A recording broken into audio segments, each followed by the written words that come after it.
नमो सिद्धाणं नमो आयर्याणं नमो वज्रायाणं नमो लोये सवसाहुणं सिद्धं शुद्धं परमीय जिनेन्द्रवर्णेमि चन्द्रमकलङ्कं गुणरेणभूषणोदयं जीवस्य परुवणं गुच्छम्। पंच परमेष्ठी भगवान की, तपस्वी सम्राट आचार्य सन्मति सागर जी महाराज की, चतुर्थ पट्टाधीश आचार्य ओवन सुनील सागर जी गुरुदेव की,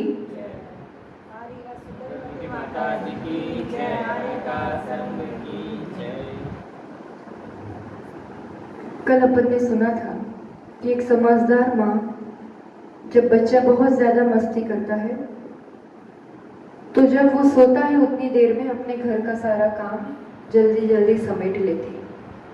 ऐसे ही एक ज्ञानी समझदार अवसर देखता है कि कैसे कर्मों का क्षोभशम हो उपशम हो, उसका उदय मंद पड़े और वो अपने घर की शुद्धि का काम कर ले। आचार्य भगवंत कहते हैं कि एक मनुष्य 8 वर्ष की उम्र में इतनी योग्यता रखता है कि वो सम्यक दर्शन तो प्राप्त कर ही सकता है, पर साथ में सकल संयम प्राप्त करके मोक्ष भी जा सकता है। एक तिर्यंश गति का जीव, पंचेंद्रिय तिर्यंश, कर्म भूमि का तिर्यंश 2 महीने में सम्यक प्राप्त कर 5वां गुणस्थान देश संयम प्राप्त कर सकता है। एक समुच्चय पंचेंद्रिय संगी तिर्यंश अंतर मुहूर्त में जन्म के बाद देश संयम धारण कर लेता है। सोचने वाली बात है। कई बार कई लोग पूछते हैं आचार्य भगवंत को भी कि आचार्य श्री आपने इतनी कम उम्र में कैसे दीक्षा ले ली? तब आचार्य श्री उत्तर देते हैं कि ज्ञानी, कहाँ कम उम्र में ली है? 8 वर्ष की उम्र में इतनी योग्यता है कि अपन पूरा कर ले। मेरे तो 19-20 वर्ष तो यूं ही निकल गए। सोचने वाली बात है, विचार करने वाली बात है कि इतनी उम्र में जहां अपन 6ठे-7वें गुणस्थान में हो सकते थे, उस उम्र में जस्ट पढ़ाई कर रहे हैं कि 6ठा गुणस्थान क्या होता है, 7वां गुणस्थान क्या होता है, जहां उस पा लेने की भी योग्यता जो इस जीव में है। तो प्रोग्रेस रिपोर्ट एक तरीके से देखनी चाहिए कि कितने गुण प्रकट कर पाए हैं, कितना ऊपर चढ़ पाए हैं, क्या कर पाए हैं। बहुत अमूल्य ज्ञान धन अपन सभी को मिल रहा है। बहुत कम इन विषयों पर चर्चा होती है और अभी जो अपन ने चर्चा छेड़ी है थोड़ी बहुत जो है वो प्रमथ और अप्रमथ गुणस्थान, 6ठे-7वें गुणस्थान, 6ठा गुणस्थान का भी आज बस एंड ही करेंगे अपन। पर थोड़ा सा चिंतन भी करते रहना कि क्या अंतरंग पुरुषार्थ जग सकता है कि अपन भी कहीं ना कहीं कभी ना कभी यहाँ पहुंचे। क्योंकि आचार्य भगवंत कहते हैं पहले गुणस्थान में तो जीव हमेशा से है, कोई भी जीव उसमें तो है ही, पर अभी जो पढ़ रहे हैं ना 6ठा-7वां गुणस्थान, बाकी बीच के कोई गुणस्थान में जाओगे नहीं जाओगे चल जाएगा, पर 6ठा-7वां गुणस्थान अनिवार्य है मोक्ष पाने के लिए।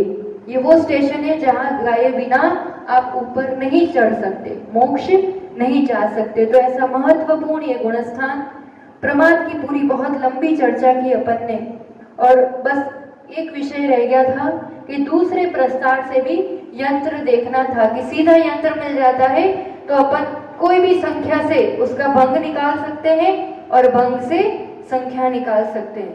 तो दूसरे प्रस्तार में पहले वाले में क्या किया था?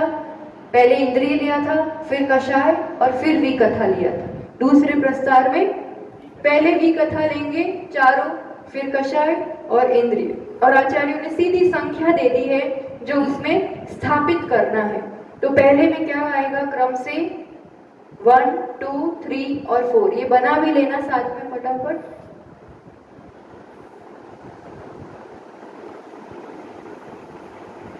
ये यंत्र ही है, सीधा अंक स्थापित करना है। फिर दूसरे में कषाय में 0 से स्टार्ट होगा, फिर 4, 8, 12,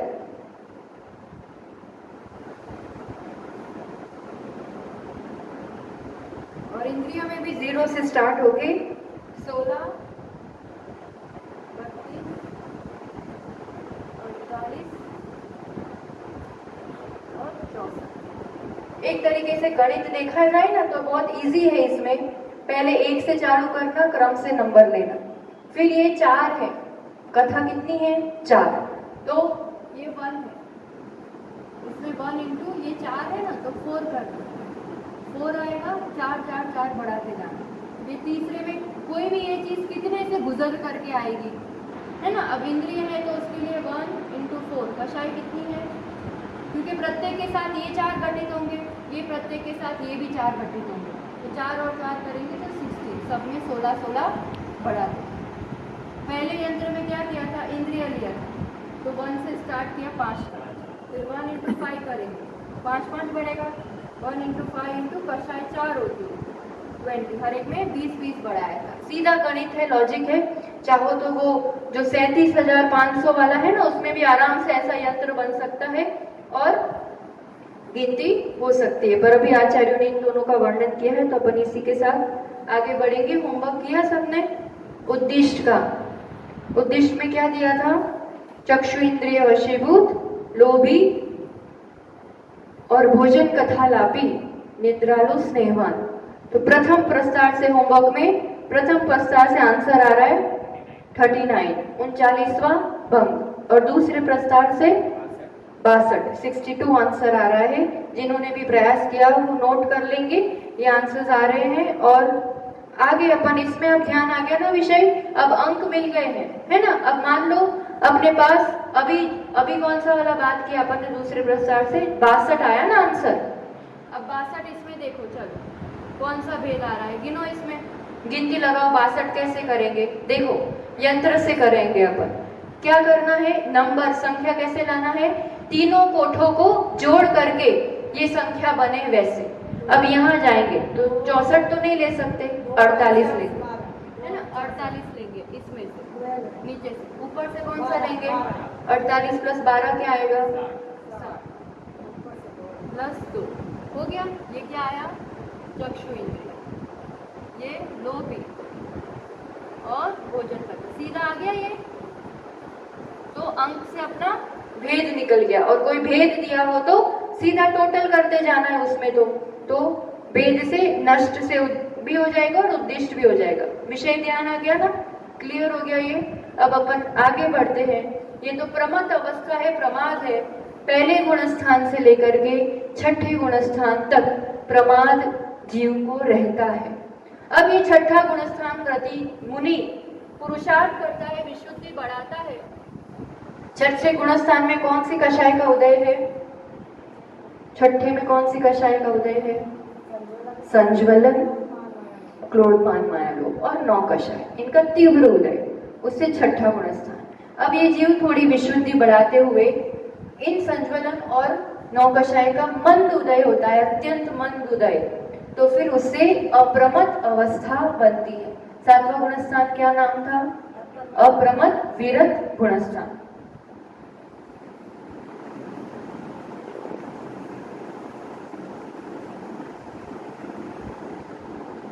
अप्रमत मतलब प्रमाद का पूर्ण अभाव। प्रमाद का पूर्ण अभाव मतलब अब अत्यंत आत्मस्थिरता वाली निर्विकल्प अवस्था।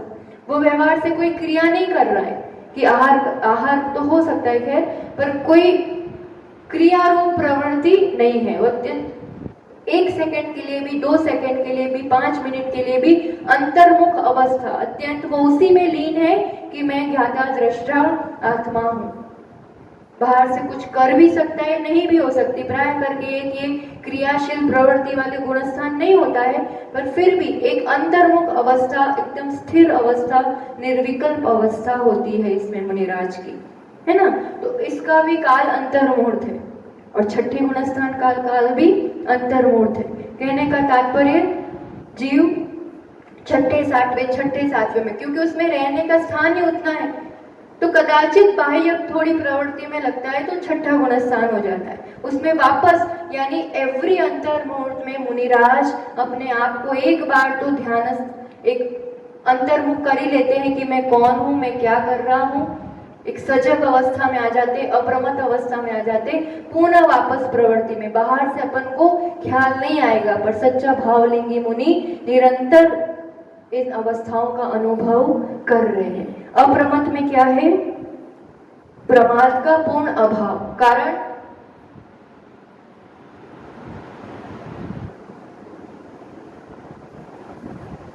इस अवस्था का कारण क्या है? अब संज्वलन 4 प्लस 9 का 4, इनका मंद उदय, बहुत मंद उदय, ठीक है। और विरत है, यानी व्रत, सकल संयम है इसमें। तो व्रत आदि किस वजह से है? कौन से कर्मों को अनुदय कर दिया है, उपशम कर दिया है? अनंतानुबंधी, अप्रत्याख्यानावरण 4 और प्रत्याख्यानावरण 4, इन तीनों का अनुदय है, इसलिए तो विरत अवस्था है, व्रत नियम संयम वाली अवस्था है। प्रत्याख्यानावरण होता तो थोड़ी ये अवस्था बन पाती। तो ये सकल संयमी, क्योंकि 3 चौकड़ी, हम सभी का नाम नहीं लिख रहे हैं, 3 चौकड़ी का अनुदय। 3 चौकड़ी मतलब अनंतानुबंधी 4, अप्रत्याख्यानावरण 4, प्रत्याख्यानावरण, इनका अनुदय। तो सकल संयम, सकल नियम, पूरे 28 मूल गुण और शील, व्रत और सभी अत्यंत निर्दोष पालन इसमें होता है। तो आचार्य भगवान गाथा में इस गुणस्थान को कह रहे हैं, अपन देख रहे हैं, ये ध्यान आ गया ना? दोनों शब्द अप्रमद, क्योंकि प्रमाद का पूर्ण अभाव, कारण संज्वलन का मंद उदय, और विरत क्योंकि 3 चौकड़ी नहीं है। ये तो छठे में भी नहीं थी, तो छठा का वो वाली बात तो रहेगी, वो प्रमत्त विरत था, ये अप्रमत्त विरत है। इतना एक स्टेप ऊपर चढ़े। तो यहाँ पर आचार्य भगवान गाथा में कह रहे हैं, 45 नंबर की गाथा आएगी। संजलन्नो कसाया मृदो मंदो जदा तदा होदी अपमत्त गुणो तेनय अपमत्तो संजदो होदी। अप्रमत्त गुणस्थान कैसे बनता है? संजलन और नौ कसाय उदयो मंदो, मंद उदय से ये दशा बनती है। जदा तदा होदी, विरत की तो जो दशा थी वही है, पर यहाँ पर मंद उदय से अप्रमत्त गुणों तेण, उससे अप्रमत्तपणा, उस गुण का प्रकट होता है। और ये गुणस्थान होदी कौन सा? अपमत्तो संजदो। तो यहाँ आचार्य भगवान कह रहे हैं, इस रूप से ये जो गुणस्थान बन रहा है ना, उसके अब 2 भेद हैं। इतनी अवस्था ध्यान आ गई ना? 7वां गुणस्थान कैसे बना? जब भी जीव संयम लेगा, दीक्षा लेगा, तब सबसे पहले 7वां गुणस्थान बनता है, उसके बाद वो थोड़ी देर उसमें रह करके फिर नीचे छठे में जाता है। तो ये रब करो। अब यहाँ पर एक नई चीज अपन पढ़ेंगे। ये 7वें गुणस्थान 2 प्रकार से यहाँ आचार्य भगवान बता रहे। कौन से 2?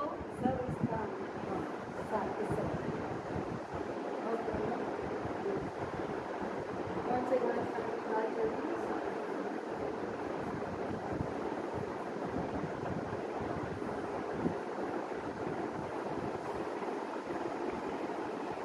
स्वस्थान, निरतिशय और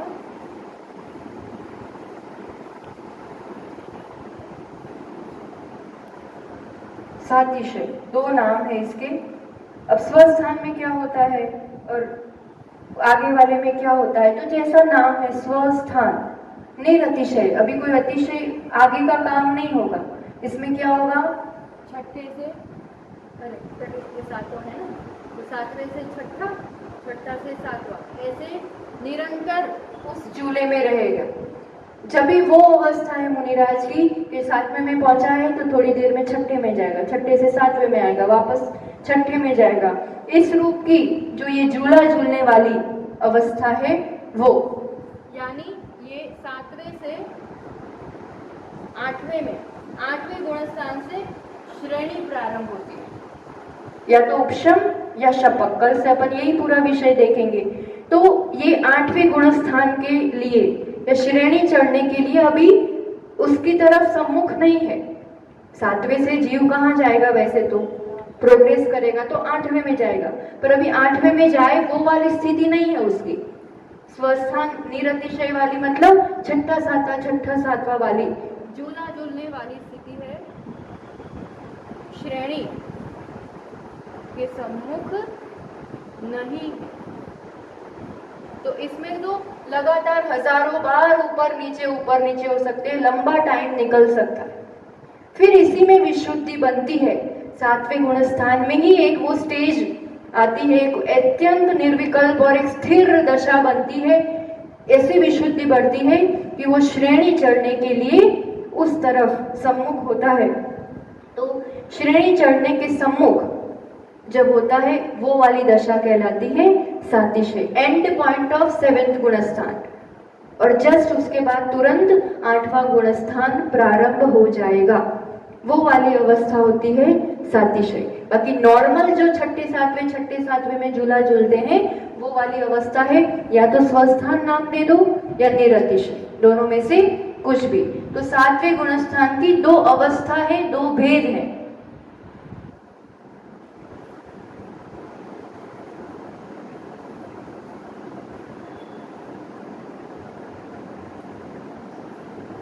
ऊपर चढ़ने को रेडी है, इसमें क्या होता है, नीचे जाता है, और इसमें ऊपर चढ़ने को है। तो सातवां गुणस्थान एक ऊपर चढ़ने की तैयारी हो रही है और वो बार बार नीचे गिर रहा है, छठे में जा रहा है। तो इस हिसाब से, विशुद्धि के हिसाब से या कार्य के हिसाब से दो भेद यहाँ पर कर लिए। ध्यान आया विषय? अप्रमद गुणस्थान के कितने भेद? दो। कौन कौन से? स्वस्थान और सातिशय। स्वस्थान में क्या होता है, सातवें में है पर छठे में आएगा, पुनः सातवें में जाएगा, वो वाली अवस्था है।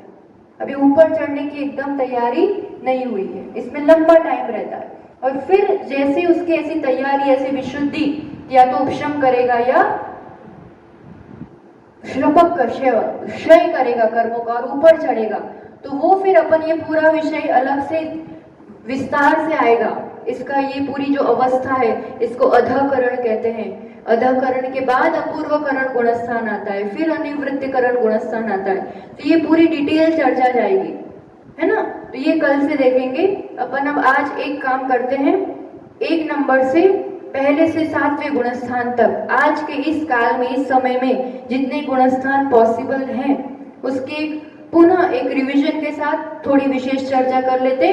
फिर क्योंकि अलग से ही पूरा श्रेणी का विषय प्रारंभ होगा तो वो फिर अपन कल से करें। जैसे सबसे पहले से स्टार्ट करें, अगर अपन अनादि से जीव हमेशा से कहाँ पाया जाता है? कोई भी जीव शुरुआत उसकी कहाँ से होगी? गुणस्थान की मिथ्यात्व। कोई भी पहले से किसी अन्य गुणस्थान में हो और फिर मिथ्यात्व में आया हो, ऐसा हो सकता है?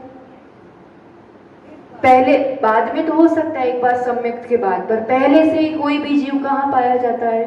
मिथ्यात्व में। कोई भी जीव, उसका प्रोग्रेस या जो भी स्टेप्स है शुरू कहाँ से होंगे?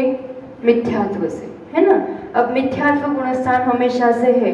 मिथ्यात्व किसे कहते हैं? क्या लक्षण है उस गुणस्थान में? क्या होता है? तत्वों के प्रति अश्रद्धा, है ना? तत्व का जैसा जीव अजीव आदि का जो स्वरूप है उसकी पहचान नहीं है, अश्रद्धान रूप कारण, है ना? ऐसा टेबल बनाते जाओ, क्या क्या लिखोगे? लक्षण या परिभाषा हम बोलते जाएंगे, ऐसे पॉइंट नोट करते जाना। परिभाषा कहो या लक्षण या फिर उदाहरण। उसके बाद क्या लिखेंगे? कौन सा गुण प्रकट हुआ या किस कर्म की वजह से, कौन से कर्म का रोल है उसमें, क्या रोल है, ठीक है? इतना लिखेंगे।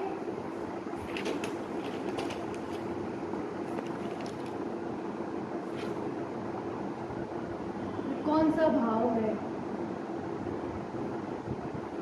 फिर इतना देख के अपन ये देखेंगे कि वो कहाँ आ जा सकता है, कहाँ से वो वहां से कहाँ जा सकता है, कहाँ से वापस उसमें आ सकता है ना? तो अभी इतनी चीज देखते हैं अपन सब में। उसको कहते हैं आवागमन।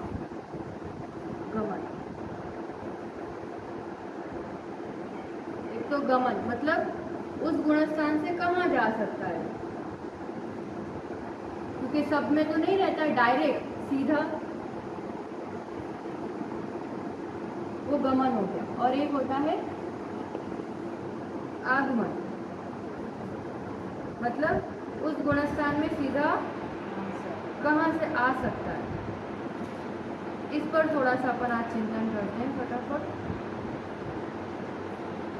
बाकी की चीजें तो अपन को ध्यान है, जस्ट एक रिवाइज कर रहे हैं, रिफ्रेश कर रहे हैं अपन।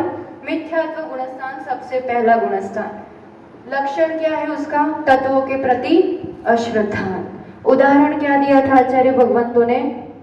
जैसे ज्वर पीड़ित कोई व्यक्ति हो, उसे मधु रस नहीं सुहाता है, ऐसे ही मिथ्या दृष्टि जीव को धर्म ध्यान नहीं सुहाता है, धर्म की बात, अच्छी बात, हित की बात नहीं सुहाती है। ये लक्षण है, ये लिखते भी जाना और स्वयं को टटोलते भी जाना उसमें कि कहाँ अपन फिट हो रहे हैं। ये हो गया। अब किस कर्म का रोल है उसमें? ये गुणस्थान कैसे बनता है? पहले गुणस्थान की डेफिनेशन बताओ। गुणस्थान की डेफिनेशन, परिणामों का उतार चढ़ाव या तारतम्यता, मोह और योग के निमित्त से, तो इसी का रोल है। पूरा मोहनीय कर्म के आधार पर ही गुणस्थान बन रहे हैं, है ना? तो ये बिल्कुल माइंड में होना चाहिए। किस कर्म की वजह से पूरी अवस्थाएं बनेंगी? मोह की वजह से, मोहनीय कर्म। ठीक है, तो अब इसमें कौन से मोहनीय कर्म का रोल है? हाँ, दर्शन मोहनीय में। तो मिथ्यात्व गुणस्थान कैसे बनता है? दर्शन मोहनीय में मिथ्यात्व कर्म के उदय से। इसका उदय जब तक है तब तक यही गुणस्थान रहेगा। तो कारण या कौन सा कर्म? कारण लिख लो, मिथ्यात्व का उदय। तो भाव कौन सा बन जाता है? औदायिक। औदायिक भाव बनता है ना इसमें, क्योंकि मिथ्यात्व का उदय है, सीधा औदायिक भाव बनता है इसमें। और यहां तक कौन सा गुण प्रकट हुआ है? अभी एक भी गुण प्रकट नहीं हुआ है। अभी ये बिल्कुल मिथ्यात्व, जीरो, अभी प्रोग्रेस, एक स्टेप भी कदम नहीं चढ़े हैं, जीरो अवस्था है, ये जीरो लेवल है। ठीक है ना, एक भी गुण प्रकट नहीं हुआ है। अब यहां से कदाचित कोई जीव, अब पहले ये बताओ, चलो गमन आगमन भी देखते हैं, इसमें हमेशा जीव पाए जाते हैं क्या?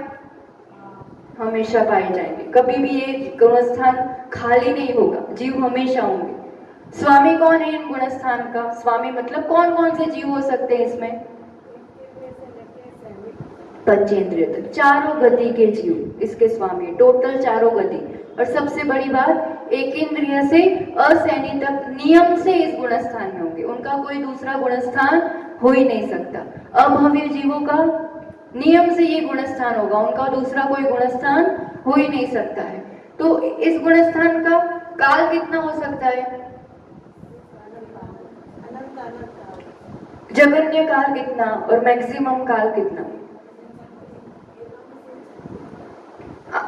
काल कोई तो हमेशा से तो मतलब मिथ्यात्व में है, तो जितना भी काल रहेगा उसमें अभव्य की अपेक्षा अनादि अनंत, क्योंकि अनादि से है और अनंत काल तक हमेशा रहेगा।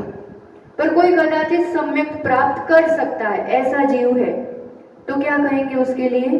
अनादि शांत, क्योंकि उसका अंत आएगा कभी। अभी अनादि से वो है पर उसका अंत आएगा, तो अनादि शांत।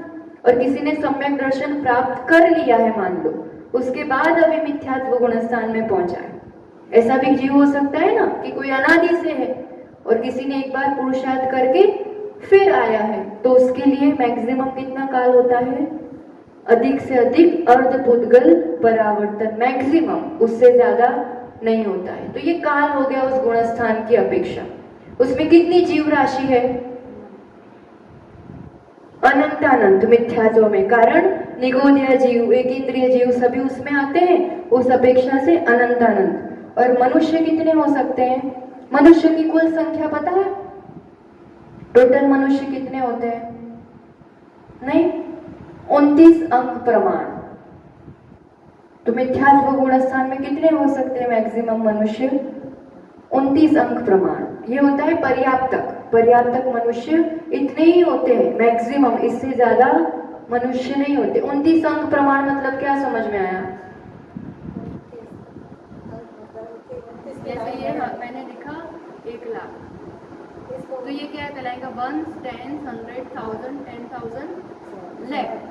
1, 2, 3, 4, 5, 6, ये 6 अंक डिजिट कहलाएगा, है ना। तो ऐसे पूरी 29 अंक, उतनी डिजिट, ऐसे इसमें करते जाओ ऐसे पूरी 29, ऐसे इतने अंक प्रमाण मनुष्य होते हैं। मनुष्य असंख्यात नहीं होते हैं, पर्याप्त मनुष्य ही कुल पूरे लोक में 29 अंक प्रमाण होते हैं। तो ये मिथ्यात्व में टोटल चारों गति की अपेक्षा संख्या क्या आएगी? अनंत अनंत।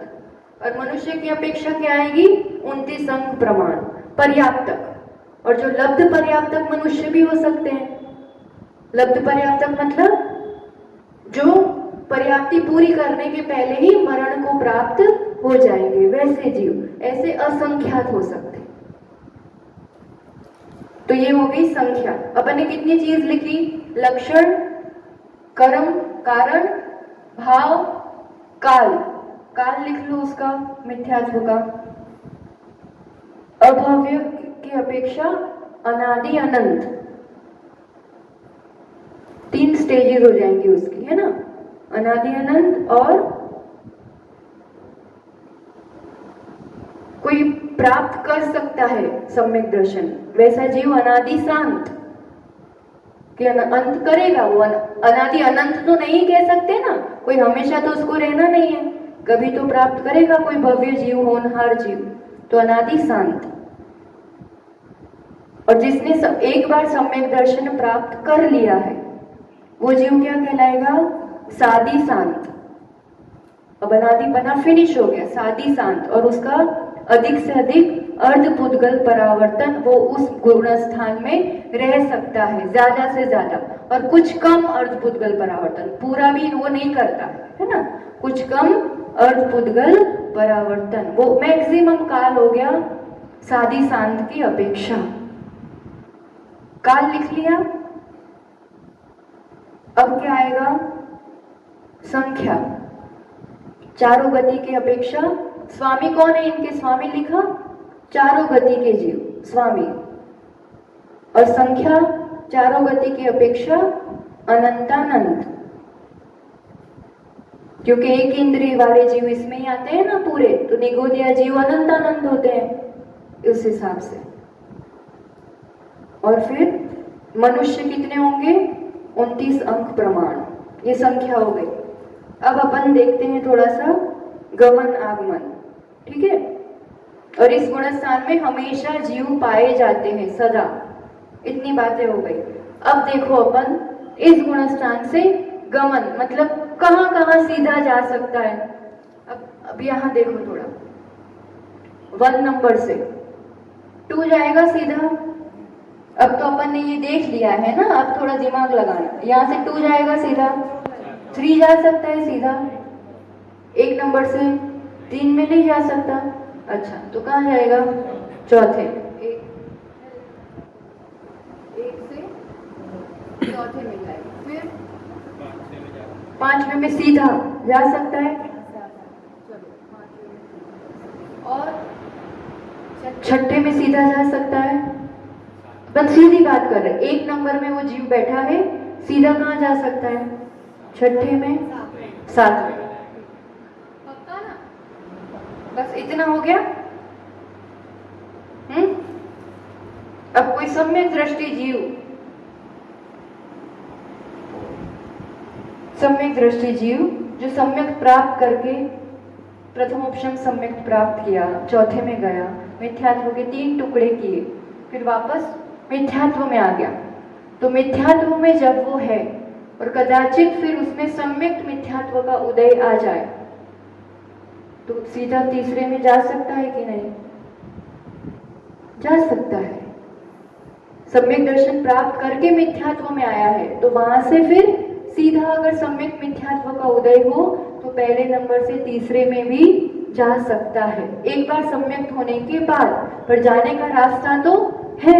मिथ्यात्व उदय में आया तो ये शोक कर दिया तो चौथे में, पर सम्यक मिथ्यात्व उदय में आया तो तीसरा गुणस्थान। सम्यक मिथ्यात्व ऐसे ही बनता है ना, तो पहले से तीसरे में भी जा सकता है सीधा। ये क्या बात हुई? गमन की, जाने की। तो गमन में लिख लो पहले गुणस्थान से 3, 4, 5, 7, ये गमन हो गया। कहाँ जा सकता है सीधा? 3, 4, 5, 7। अब आगमन, आगमन मतलब उसमें आने का क्रम। तो पहले गुणस्थान में अब यहाँ आना है हमको, तो अपन अभी 7वें तक की बात कर रहे हैं, तो कहाँ कहाँ से यहाँ आ सकता है? सीधा, वाया वाया नहीं, सीधा वाली बात है, ठीक है ना। यहाँ से दूसरे से तो आता ही आता है नियम से, है ना। तो आने वाली बात होगी, ठीक है, दूसरे से आता है। फिर तीसरे से पहले में आ सकता है, आ सकता है। सम्यक मिथ्यात्व का उदय है, तो वापस मिथ्यात्व का उदय हो गया तो पहले में आएगा। सम्यक का उदय हुआ तो ऊपर चढ़ेगा। तीसरे गुणस्थान से दोनों रास्ते खुले हैं, क्योंकि वो मिश्र अवस्था है, सम्यक मिथ्यात्व। सम्यक का उदय हुआ तो ऊपर चढ़ेगा, मिथ्यात्व का उदय हुआ तो, क्योंकि इसका कालांतर मूर्ति है, अभी आगे देखेंगे, तो कहीं तो जाना है उसको, ऊपर या नीचे। तो तीसरे से भी पहले में आ सकता है। तो ये क्या हो गया? 2 वे, यहाँ से यहाँ भी जा सकता है, यहाँ से यहाँ भी। ऐसे भी बना लोगे ना तो समझ में आएगा, या कॉलम में लिख लेना। फिर चौथे में एक में आ सकता है, तो ये भी 2 वे रोड हो गया, ठीक। 5वें से सीधा आ सकता है, 6ठे से पहले में आ सकता है, 7वें से आ सकता है, नहीं आ सकता है। 7वें से कभी भी सीधा गिरता ही नहीं है। 7वें से गिरने का ऑप्शन एक ही है, 6ठा। फिर किसी भी गुणस्थान में जाना होगा तो 6ठे से होकर ही जाएगा। 7वें से तो ऊपर ही चढ़ने का क्रम है, और नीचे मतलब एक ऊपर एक नीचे, बस, उससे ज्यादा नहीं है। ऊपर जाएगा तो 8वें में, नीचे जाएगा तो 6ठे में, फिर 6ठे से 1 में आएगा।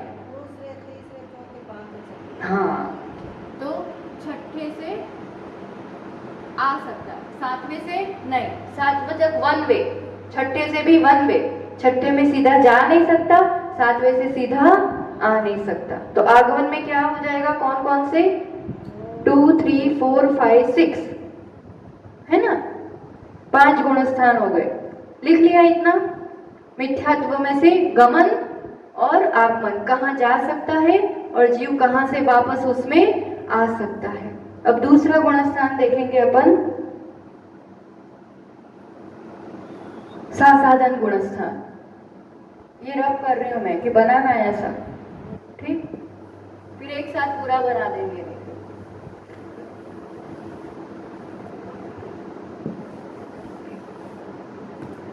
दूसरा गुणस्थान साधन, फटाफट बताते जाओ। लक्षण या डेफिनेशन, सम्यक की असाधना। पहले तो शब्द का ही अर्थ निकालो। साधन सम्यक की असाधना से बनता है ना। कब बनता है? प्रथम उपशम सम्यक के काल में, कुछ काल शेष रहने पर जब वो गिरता है ना। क्यों गिर जाता है? अनंतानुबंधी में से किसी एक कषाय के उदय से जब वो उससे गिरता है, तब गिरते हुए ये गुणस्थान बनता है। इसकी विशेषता में क्या है? सम्यक से गिरते हुए ही ये बनता है।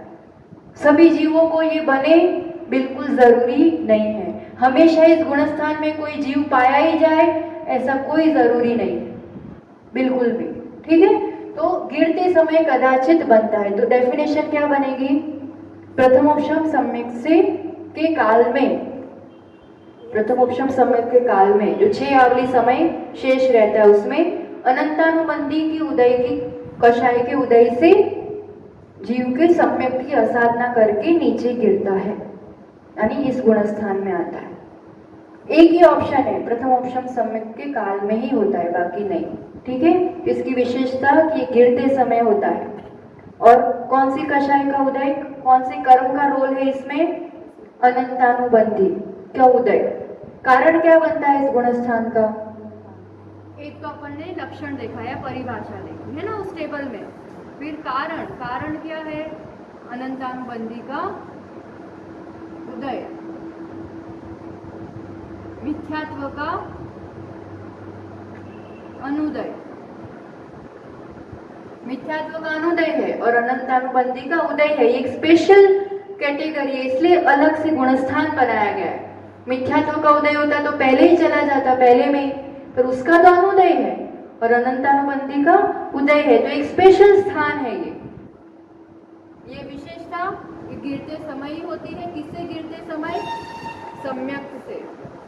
तो सम्यक की असाधना से ये गुणस्थान बनता है। उदाहरण क्या था इसका?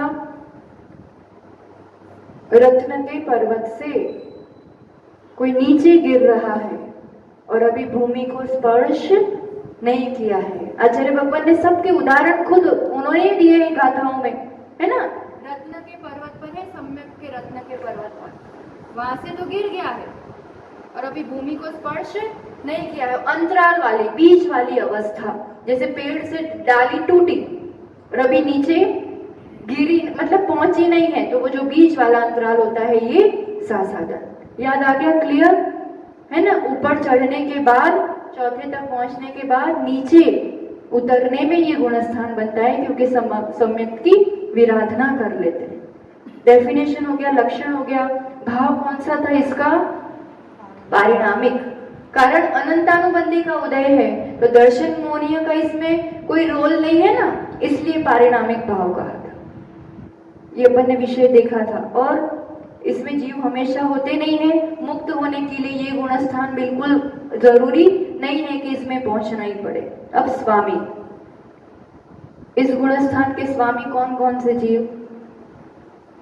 चारों गति के जीव।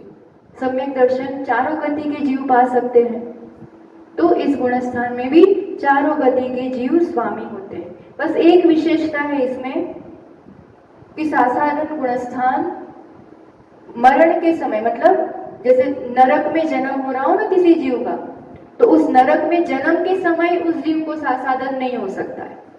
जैसे सासादन गुणस्थान में कोई जीव मर गया तो मर के वो एक इंद्रिय में भी जा सकता है, कोई भी गति में जा सकता है, पर नरक में नहीं हो सकता। मतलब इस गुणस्थान और नरक में जन्म, इन दोनों का विरोध है। बाकी नरक में पहुंचने के बाद किसी को प्रथम उपशम सम्यक हो, फिर गिरते टाइम सासादन हो, ऐसा हो सकता है। इसलिए स्वामी कौन होंगे? चारों गति के जीव, कोई भी हो सकता है इसमें। और फिर दूसरी बात संख्या। अब संख्या बताओ, इसकी चारों गति की अपेक्षा संख्या क्या हो जाएगी? असंख्यात। अब अनंतानंत नहीं आएगा, क्योंकि एक इंद्रिय निगोदिया जीव की अपेक्षा ही अनंतानंद बनता है, और वो तो मिथ्यात्व में ही रहते हैं, उनका तो ऊपर चढ़ने का कोई सवाल ही नहीं है। तो अब यहां से चारों गति के असंख्यात जीव इसमें हो सकते हैं। और मनुष्य कितने हो सकते हैं? तो इन सबकी परफेक्ट संख्या आती है। मनुष्य 52 करोड़, 52 करोड़ संख्या के अंतर्गत। सासादन की बात चल रही है। और काल, काल जगन्य। स्वामी और संख्या लिखा। स्वामी चारों गति के जीव, संख्या असंख्यात चारों गति के जीव की अपेक्षा, और मनुष्य की अपेक्षा 52 करोड़।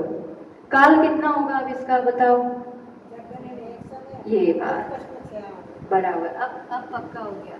जगन्य एक समय, अधिक से अधिक, और उत्कृष्ट 6 आवली, इससे ज्यादा इसका काल नहीं हो सकता है। ये सबसे कम काल वाला गुणस्थान है। 14 गुणस्थान में सबसे कम काल किसी का है तो सासादन गुणस्थान का। और अब दूसरी बात, काल हो गया, संख्या हो गई। अब तीसरे से कल ले लेंगे। इसमें बताओ गमन और आगमन। दूसरे गुणस्थान से गमन मतलब यहां से कहां कहां जा सकते हैं।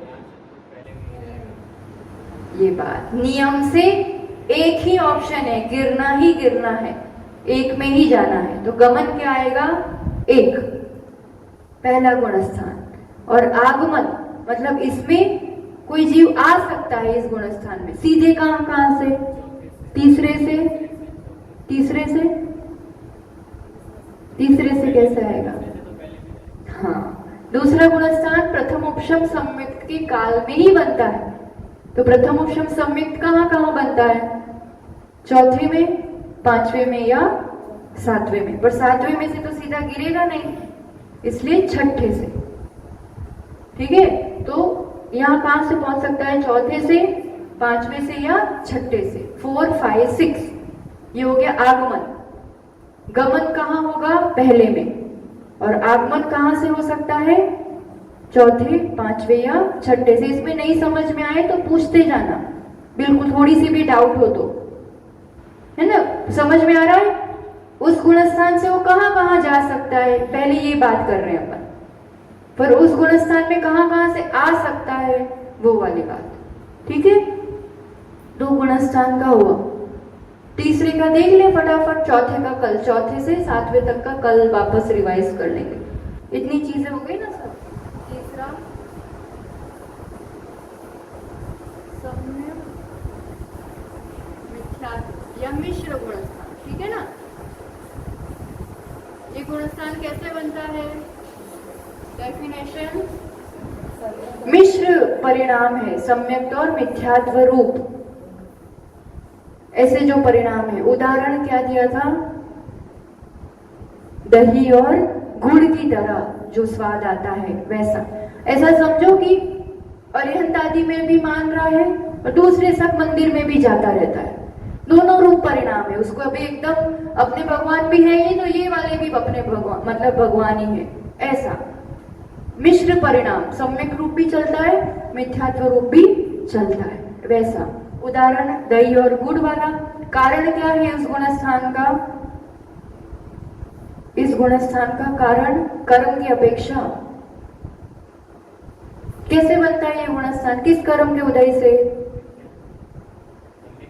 हाँ, सम्यक मिथ्यात्व। दर्शन मोहनीय की एक प्रकृति है, मिथ्यात्व ही था पहले, फिर सम्यक दर्शन से 3 टुकड़े हो गए। तो सम्यक मिथ्यात्व भी एक कर्म प्रकृति है दर्शन मोहनीय की।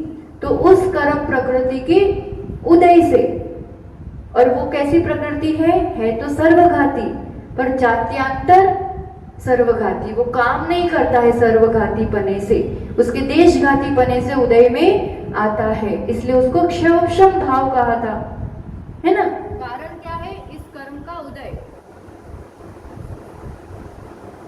पर उदय कैसे होता है? देशघाती पने से, इसलिए उसको क्षोभशम वाली अवस्था कही, औदैत वाली अवस्था नहीं कही है। कारण क्या है? सम्यक मिथ्यात्व कर्म का उदय। ठीक है, पर भाव कौन सा है? क्षोभशमिक। कारण ये उस रूप से उदय में नहीं आता है, देशघाती रूप से उदय में आता है, इसलिए क्षोभशम भाव कहा था। ठीक है, अब स्वामी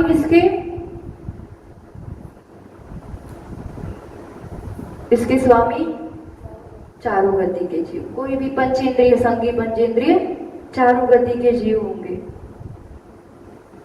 संख्या भी असंख्यात जीव हो सकते हैं इस गुणस्थान में। चारों गति के पंचेंद्रिय जीव असंख्यात जीव हो सकते हैं। और मनुष्य कितने हो सकते हैं? 104 करोड़। मनुष्यों की संख्या 104 करोड़। और समय, काल अंतर्मूर्त, जगन्य भी अंतर्मूर्त है, उत्कृष्ट भी अंतर्मूर्त। इससे ज्यादा इसका काल नहीं होता है। इसकी विशेषताएं थोड़ी बताओ, जब ये गुणस्थान पढ़ा था तब याद आया थोड़ा सा? सबसे बड़ी विशेषता इस गुणस्थान में, तीसरे में, मरण नहीं होता है, जन्म नहीं होता है, आयु बंद नहीं होता। ये कुछ विशेषताएं थी। तो चाहो तो एक विशेषता करके भी, क्योंकि कभी भी ये देखा ना तो सभी चीज एक साथ अपन को ध्यान में आ जाएंगी। इस गुणस्थान की विशेषता है आयु बंद और मरण दोनों नहीं होता है। ठीक है, और लास्ट गमन आगमन देख के आज की बात को विराम देंगे। ये टेबल हमने रब कर दिया। तीसरे गुणस्थान से कहां कहां जा सकते हैं? गमन, पहले गमन मतलब जाना, तीसरे से पहले, दूसरे में, तीसरे से दूसरे में, पहले में ही सीधा जाएगा, क्योंकि इसके काल में थोड़ी सात साधन पॉसिबल ही नहीं है। ठीक है, पहले में जाएगा और चौथे में भी जा सकता है। दो ऑप्शन है ना इसके पास, 1 या 4। दो ऑप्शन जाने के लिए, या तो मिथ्यात्व में जाएगा या सम्यक्त्व में। ठीक है, और यहाँ आ कैसे सकते हैं, कहाँ से आ सकते हैं? तीसरे गुणस्थान में। नीचे से स्टार्ट करो, पहले से। पहले में से आएगा, ये 2 वे हो गया। पहले में से आ सकता है, दूसरे में से आ सकता है, दूसरे में से तीसरे में, दूसरे से चढ़ाई होती ही नहीं है, गिरना ही होता है। तीसरा, फिर चौथे से आ सकते हैं, आ सकते हैं। ठीक है, 5वें से आ सकते हैं, फिर 6ठे से आ सकते हैं। तो कौन सा हो गया? ये 1 4 5 6 लिख लो। आगमन में, गमन में 2 ही है, 1 और 4, और आगमन में 1 4 5 6। अब चौथे गुणस्थान से 7वें तक कल देखेंगे, तो थोड़ा खुद भी चिंतन करके आना। ऐसा इसका व्यवस्थित टेबल बना देना और आगे के लिए स्पेस छोड़ देना, तो उसी में लिखते जाएंगे। अपन क्या क्या चीज डिस्कस कर रहे हैं? गुणस्थान, उसका लक्षण या परिभाषा, कारण, कर्म की अपेक्षा कैसे बन रहा है, फिर विशेषता कुछ हो तो, उदाहरण, उसका भाव, फिर स्वामी, संख्या, काल, गमन और आगमन। इतनी चीजें एक गुणस्थान की देख रहे हैं। अच्छे से व्यवस्थित टेबल बना लेना, आगे अपन कल डिस्कस करेंगे। आज के लिए इतना ही, और एग्जाम की प्रिपरेशन चालू कर लेना। कल का मतलब 20वां लेक्चर होगा, आज 19वां है। 20 लेक्चर की एक साथ एग्जाम परीक्षा होगी, तो उसकी भी तैयारी प्रारंभ कर देना। जिनवाणी स्तुति करते हैं। जिनवाणी के ज्ञान से सूझे लोकालोक, सो वाणी मस्तक नमो सदा देत हूँ दो। हे जिनवाणी भारती तुम्हें जबू दिन रेन, जो तेरा शरण गहे सो पावे सुख जैन। 9 बार नमोकार।